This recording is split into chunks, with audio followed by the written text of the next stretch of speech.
16.3 solid waste. Solid waste क्या होता है? वो सारी की सारी चीज़ें जो कचरे में आती हैं। Solid waste refer to everything that goes out in trash. Municipal solid waste में क्या होता है, मतलब ये होम्स, ऑफिस, स्टोर, स्कूल और हॉस्पिटल, इन सब से जो कचरा निकलता है, वेस्ट निकलता है, इसको म्यूनसिपल सॉलिड वेस्ट कहा जाता है, कंबाइन करके। कंपोजिशन क्या क्या, मतलब वेस्ट के अंदर क्या क्या आता है? प्लास्टिक आती है, ग्लास आता है, न्यूज़पेपर, पेपर्स आते हैं, मेटल्स आते हैं, फूड वेस्ट आता है, रबर आती है, कपड़े आते हैं, लेदर आती है।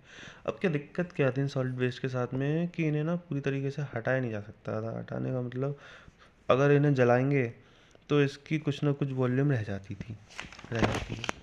ओपन डम्प्स जो होते हैं वो बेसिकली चूहे और फ्लाइज के लिए ब्रीडिंग प्लेस बन जाते हैं, जो डिसीज़ कॉज करते हैं। अगर लैंडफिल्स की बात करी जाए तो धीरे धीरे करके लैंडफिल्स है वो भी भर ही जाता है, जहाँ कहीं पे भी हो। It is adapted as the substitute for open burning dumps in a sanitary landfill waste are dumped in a depression or trench after a compaction and covered with the dirt every day.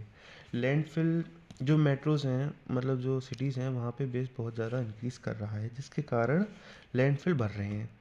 अब यहाँ पे होता ऐसा है कि जो landfill होता है उससे कभी कभार जो वेस्ट होता है वो निकल जाता है और वो रिसोर्स में चला जाता है, वाटर रिसोर्स में, उसको कर देता है पोल्यूट। अब सॉल्यूशंस क्या है?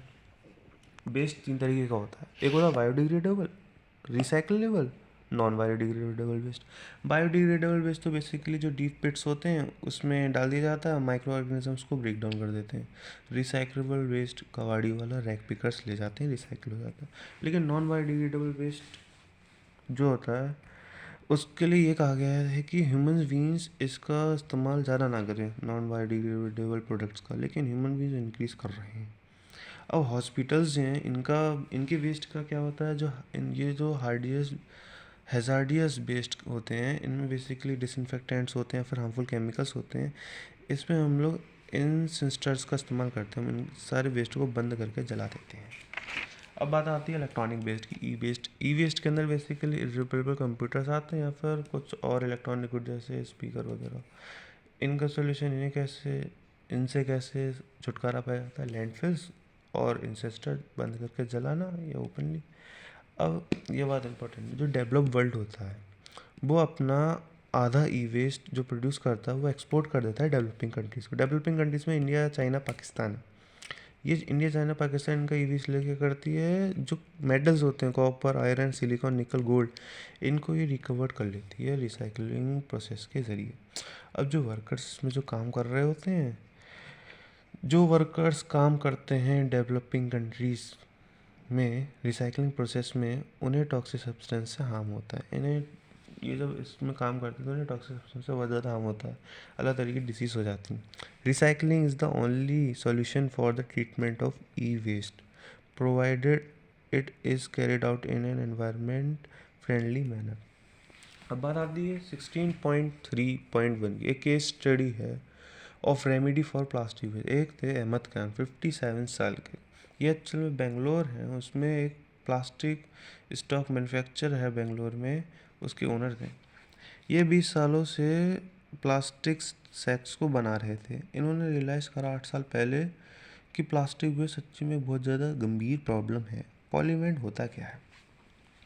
जब कभी भी प्लास्टिक होती है उसको पीस के जो पाउडर बनता है उसे प्लास्टिक वेस्ट कहते हैं, या फिर it is a fine powder of recycle modified plastic. जब पॉलीमेंट्स और जो बिटुमेन, जिसे कोलतार कहा जाता है, इन दोनों को मिला के रोड डल सकती है। इन्होंने रोड डाली थी।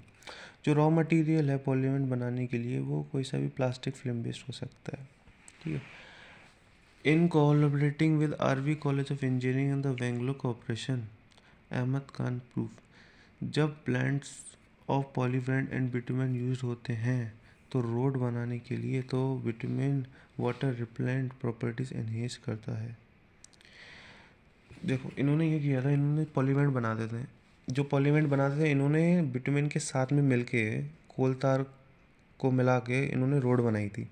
अब जो रोड जो बनी थी उसका जो फैक्टर, जो रोड की जो लाइफ होती है उसका जो फैक्टर है वो 3 इंक्रीज़ करता है, 3 इंक्रीज़ करता है। और जब हम लोग ब्लेंड्स होते हैं, जो पॉली ब्लेंड्स होते हैं, जो विटामिन जो यूज़ होते हैं रोड बनाने के लिए, तो फिर जो विटामिन्स की जो वाटर रिपेलेंट प्रॉपर्टीज़ होती हैं वो भी इंक्रीज़ कर जाती हैं। इन्होंने रैक पिकर्स को, उस टाइम पे रैक पिकर्स 0.40 पर केजी पैसे मिलते थे प्लास्टिक वेस्ट को। इन खान ने उन्हें 6 रुपये ऑफर करे थे और 2002 तक लगभग बेंगलोर में इनने 40 किलोमीटर से ज़्यादा रोड बना दी थी। इन्होंने पॉलीवेंट और कोल तार को मिला के रोड डाली थी। वो फैक्टर 3 से इंक्रीज़ कर रहा था, उसमें वाटर उसकी जो प्रॉपर्टीज़ थी वो भी इंक्रीज कर रही थी, तो फीचर बढ़ा। खान टेक्निक टू यूज़ करके 2000 तक बेंगलोर में 40 किलोमीटर से ज़्यादा रोड लेड हो चुकी है।